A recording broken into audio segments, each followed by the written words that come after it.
On revient à la charrue. La matière organique avec une charrue, tu la fous ici, là. Alors des rasettes bien plus larges. Alors que si on labourait sans rasette, la matière organique, on la mettrait sur le flamme. Alors c'est sûr, de temps en temps, t'as une tige de maïs qui dépasse, oh putain que c'est dégueulasse, il travaille comme un salaud, quoi. Ah mais, moi je préfère avoir des tiges qui dépassent, que de voir un labour où tu vois plus aucune tige. Les gouttes d'eau, vous savez combien ça arrive, une goutte d'eau sur un solide comme ça? Une goutte d'eau, c'est 60 mm, 60 km à l'heure, en général. Si tu prends 400 mm, chaque goutte d'eau arrive à 60 km/h sur le sol. C'est pour ça que le sol il se durcit. Et pourquoi il se durcit?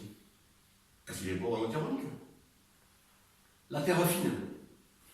Avec le labour, tu fais la terre fine, qui est un peu partout. Cette terre fine là, qui est là, comme elle est pauvre en matière organique, quand elle va se mouiller et qu'elle va ressécher, elle va se durcir. Béton armé.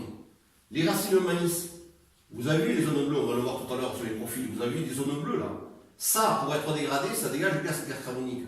Mais comme c'est à 25 cm du sol, voire 20, 30, voire 35 aujourd'hui, cette zone, elle devient bleue et s'asphyxie. La racine du maïs, elle fait ça.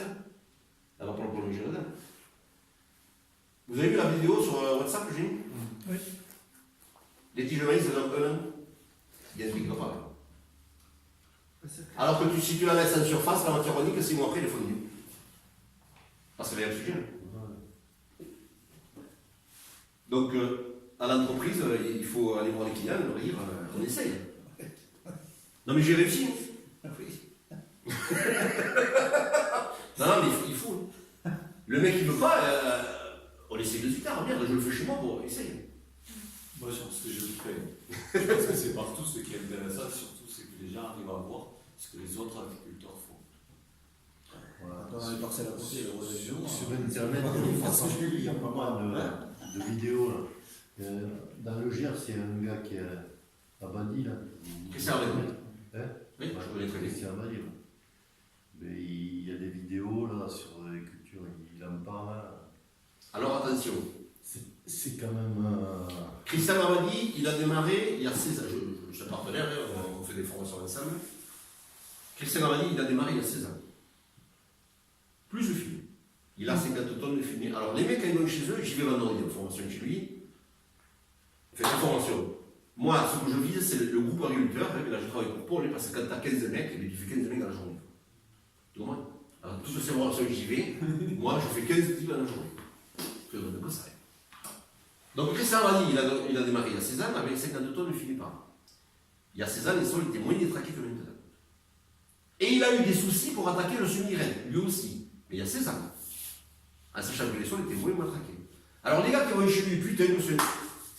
J'arrive chez moi, je balance tout, j'achète 2 semoirs, un moulin à l'engrais, un truc pour faire les céréales d'engrais. Ouais, le problème c'est que toi, tu as la CEC qui est faible, tu as la matière qui mais tu pas du tout. Ouais. Pour moi, Christian Abadi, oui, mais avec des pincettes. Et chaque fois que j'y vais et que les mecs reviennent à la réunion, je leur dis attention les types, si vous faites ça chez vous, vous allez vous planter au loin. C'est pas le but, parce que les marches. Donc il faut pas perdre 50 minutes après le mariage, ouais.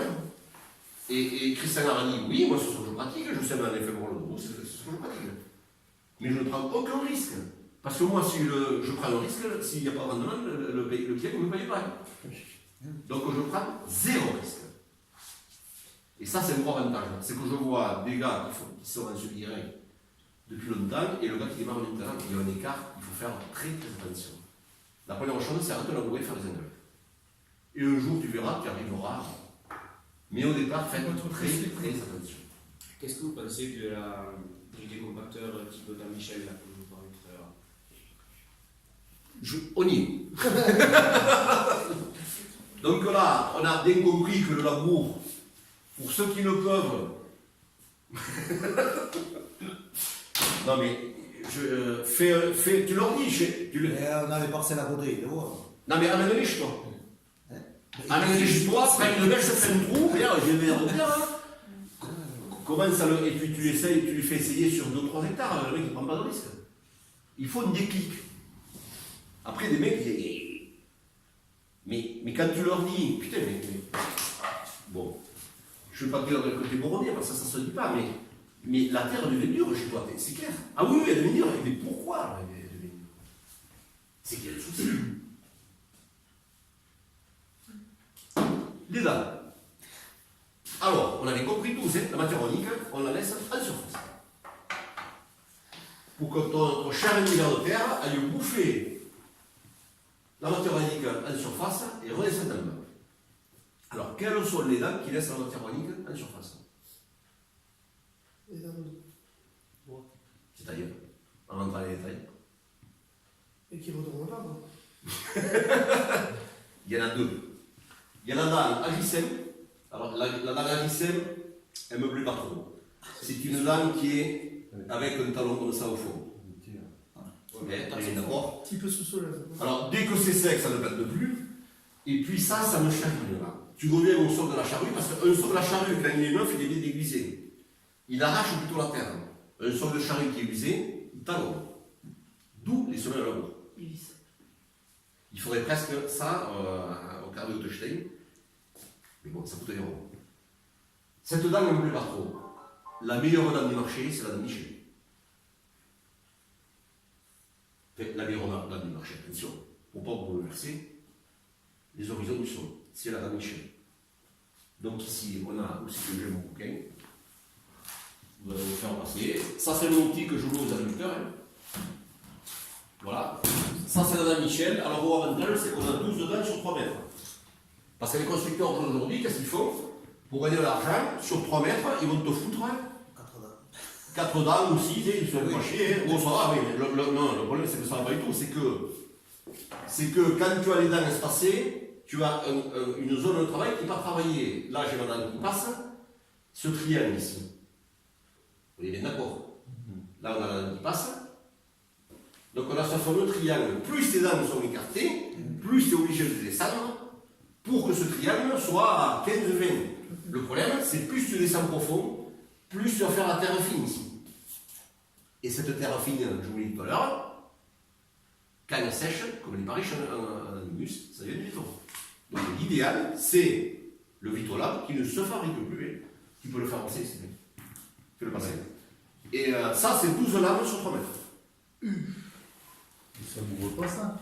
Mais je plante en pleine tapine. Enfin, ça, je le loue, moi je ne le passe. Moi, je fais que du semis au printemps. À part quelques-uns, mais c'est rare, je ne fais que ça. Et quand il y a de la végétation, ça ne vous voit pas? Alors, quand il y a la végétation, chez nous, il y a beaucoup de disques de chômeurs indépendants. Ou voire couvert crop, bon.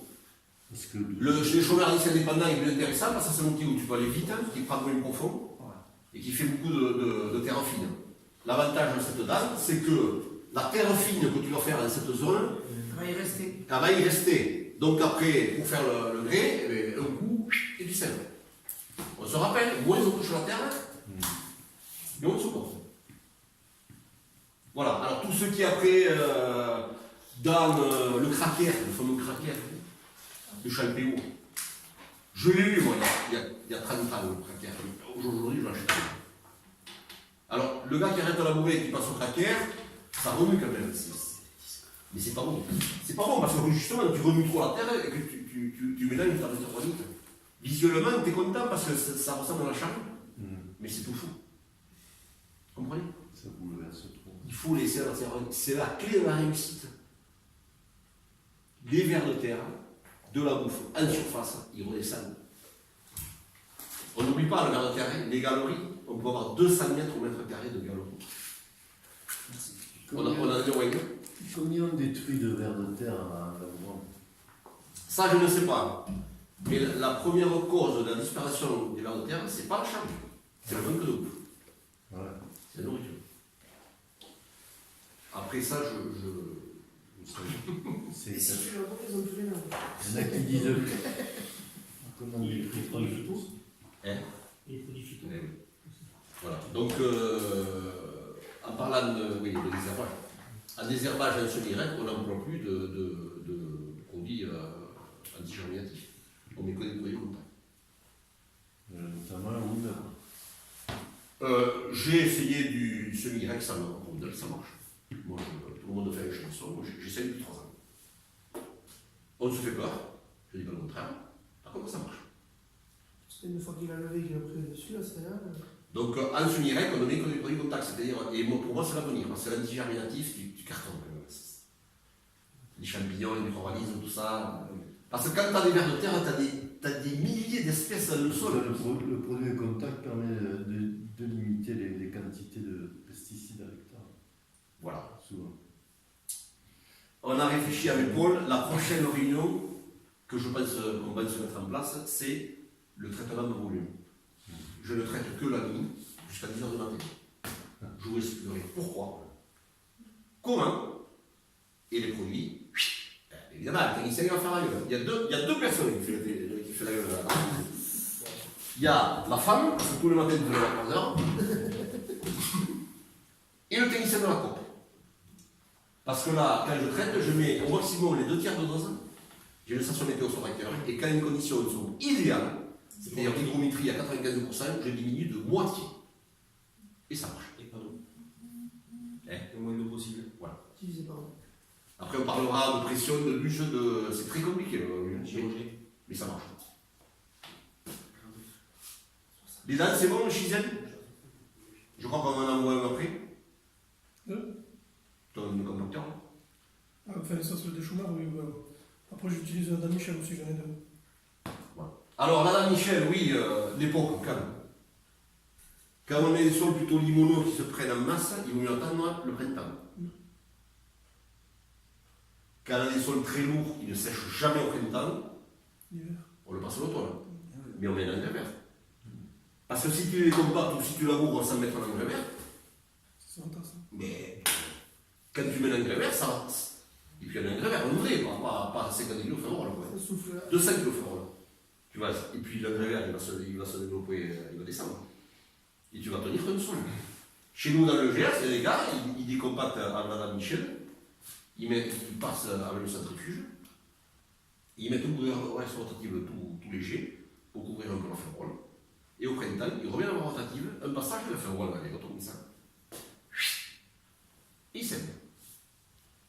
Jamais le sol nu. Jamais. Tout le temps.